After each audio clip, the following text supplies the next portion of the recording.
श्रीलंका के खिलाफ दूसरे ओडीआई मुकाबले में टीम इंडिया को मिली हार के बाद अब सबके जुबान पर यही सवाल है कि आखिरकार भारतीय टीम ये सीरीज बचा भी पाएगी या नहीं बचा पाएगी। लेकिन एक चीज ऐसा है जिसकी वजह से लग रहा है कि अगर वो गलती हम फिर से दोहराते नजर आते हैं तो निश्चित रूप से भारतीय टीम इस सीरीज को 2-0 से गंवा देगी, क्योंकि अगला मुकाबला भी कोलंबो में ही है। लेकिन हम आज ये जानेंगे इस वीडियो में कि आखिरकार गौतम गंभीर का वो एक फैसला कौन सा था जिसकी वजह से दूसरा ओडीआई मुकाबला जो हमें जीतना चाहिए वो हम हार गए। आखिरकार भारतीय टीम के दूसरे ओडीआई मुकाबले में हार के कितने या कौन गुनहगार हैं वो सब हम आपको इस वीडियो में बताने वाले हैं। तो वीडियो को पूरा देखिएगा, पसंद आए तो लाइक कीजिएगा, शेयर कीजिएगा दोस्तों में, और चैनल पर पहली बार आए हैं तो क्रिक रोस्ट की फैमिली में सब्सक्राइब बटन दबा करके अभी शामिल हो जाएगा। चलिए वीडियो को शुरू करते हैं।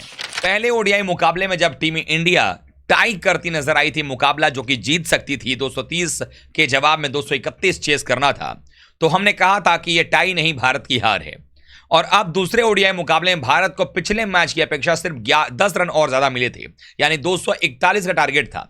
इस बार भारत की जो ओपनिंग स्टैंड थी वो पिछले मैच में 75 के बजाय 97 की थी। रोहित शर्मा फिर से एक और 50 बनाने में कामयाब हो गए।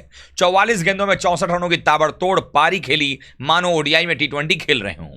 लेकिन जब आपकी टीम के अंदर में ओडीआई में टेस्ट खेलने वाले खिलाड़ी हों, इतने डिफेंसिव हों, इतने डर कर खेलने वाले खिलाड़ी हों कि वेंडरसे को शेन वॉर्न बना दें, चरित्र श्रीलंका को मुथैया मुरलीधरन बना दे, तो आप कभी भी अपनी टीम से जीत की उम्मीद लगा ही नहीं सकते हैं। ऐसा नहीं है कि पहली बार ऐसा हुआ है, इसके पिछले 2-3 सालों में भारतीय टीम के बल्लेबाज जो नए आ रहे हैं उनकी स्पिन खेलने की कला विलुप्त होती चली आ रही है। एक दिन ऐसा भी आएगा जब हम विलुप्त श्रेणी में स्पिनर्स के खेलने वाले बल्लेबाजों का नाम डालेंगे, उसमें से इन खिलाड़ियों का भी नाम आ जाएगा, क्योंकि कहीं ना कहीं भारतीय टीम एक जमाना था जब बहुत शानदार स्पिनर्स खेलती थी। लेकिन श्रीलंका के खिलाफ में चाहे कितनी भी स्पिन हो रही हो, अगर आपके पास वो आर्ट होता खेलने का तो आप खेल जाते।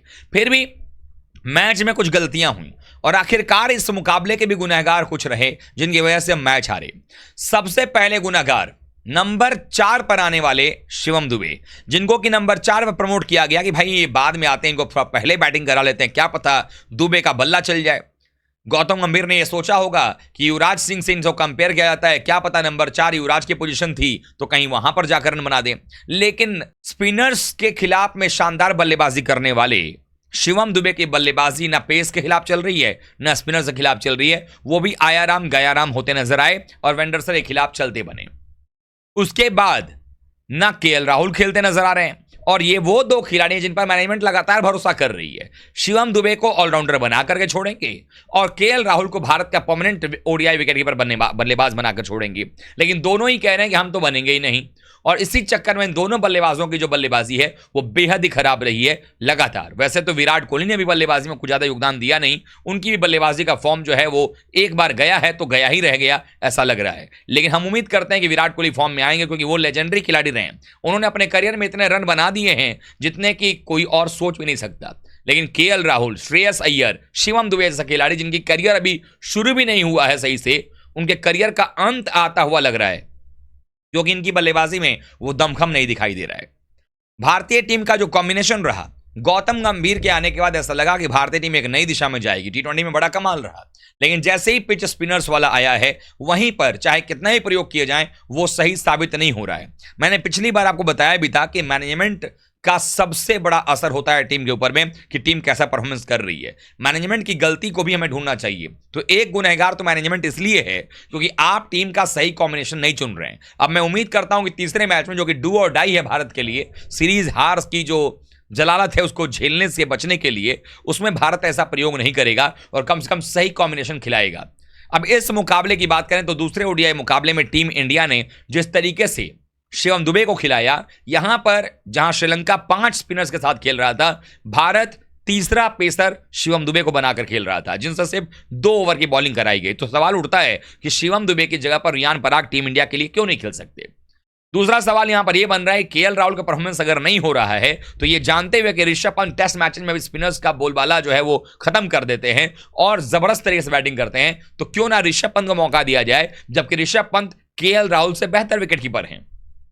और ये जो गलतियां गौतम गंभीर कर रहे हैं वो कहीं ना कहीं भारतीय टीम पर भारी पड़ रही है, क्योंकि अगर आप 241 का रास्ता तय कर रहे हैं, लगभग आधे रन आपके ओपनर्स ने बना दिए हैं, उसके बावजूद अगर आपके बल्ले से रन नहीं निकलते हैं, बाकी बल्लेबाज सिर्फ नतमस्तक हो जा रहे हैं श्रीलंकाई गेंदबाजी आक्रमण के सामने, तो सोचने वाली बात है कि चैंपियंस ट्रॉफी में हमारा क्या होगा। और चैंपियंस ट्रॉफी से याद आया कि श्रीलंका की टीम तो चैंपियंस ट्रॉफी के लिए क्वालिफाई भी नहीं कर पाई है। ऐसे में भारत की हार और भी बड़ी बेइज्जती की तरफ इशारा करता नजर आ रहा है और टीम इंडिया को यह सोचना पड़ेगा कि अब यहां से किस तरीके से आगे गेम को ले जाया जाए, क्योंकि शुभमन गिल बतौर ओपनर खेल रहे हैं। पहले मैच से दूसरे मैच में थोड़ा स्ट्राइक रेट उन्होंने बेहतर किया, लेकिन अभी भी गिल को अपनी बल्लेबाजी में कम से कम 100 का स्ट्राइक रेट जो है वो बनाने की आवश्यकता है, ताकि दबाव सिर्फ रोहित शर्मा पर ना रहे, शुभमन गिल भी रन बनाएं। और अगर दोनों छोर से रन बनेंगे तो दबाव सामने वाली ओपोनेंट पर आएगा, तेजी के साथ भारत रन बना पाएगा और इससे बाकी बल्लेबाजों को भी कॉन्फिडेंस आएगा।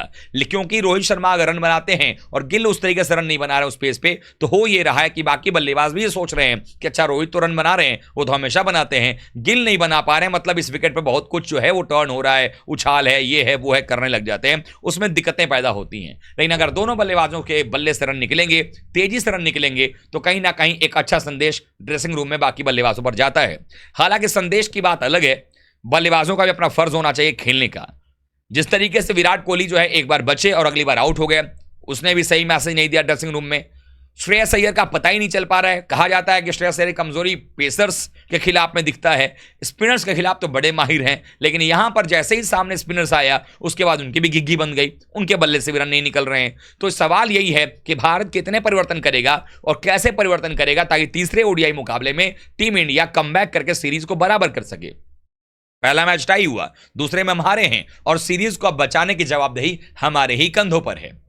अब उसी तरीके से देखें तो अगर जिस तरीके की बल्लेबाजी ये चली है, जिस तरीके से गंभीर फैसले ले रहे हैं, जिस तरीके से रोहित शर्मा टीम चुन रहे हैं, कहीं ना कहीं भारतीय टीम के जो प्लेयर्स को मौका दिया जा रहा है, अगर उन्होंने अपने ऊपर काम नहीं किया तो वो दिन दूर नहीं जब अब बाहर होंगे अगर टीम से, तो फिर वापसी की संभावना बनेगी नहीं। जैसे शिवम दुबे को दोबारा भारतीय टीम में कमबैक का मौका दिया गया, लेकिन शिवम दुबे उस मौके को भुना नहीं पा रहे हैं और अब बाहर जाएं तो शायद भारतीय क्रिकेट टीम शिवम दुबे की तरफ देखेगी भी नहीं, क्योंकि वेंकटेश अय्यर और नीतीश रेड्डी जैसे प्लेयर्स इंतजार कर रहे हैं और उससे ऊपर हार्दिक पांड्या तो लगातार टीम के लिए सबसे की प्लेयर रहे ही हैं बतौर ऑलराउंडर, पेस ऑलराउंडर की मैं बात कर रहा हूं।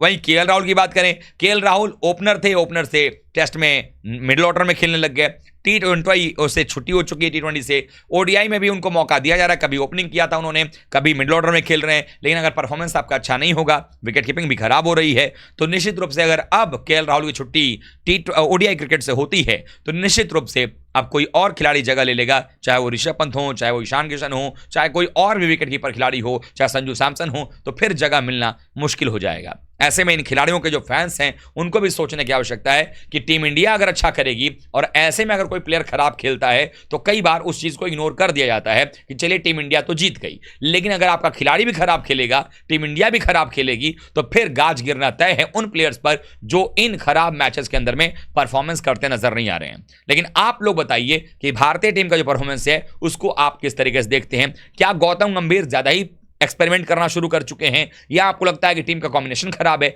जो कुछ भी आपको लगता है आप कमेंट करके बताइएगा। वीडियो को लाइक करें, शेयर करें, चैनल सब्सक्राइब नहीं किया है तो ऐसी बेबाक एनालिसिस के लिए अभी सब्सक्राइब कर लीजिएगा। मिलते हैं एक बार फिर से, तब तक आप सभी का बहुत बहुत धन्यवाद। थैंक यू सो मच दोस्तों।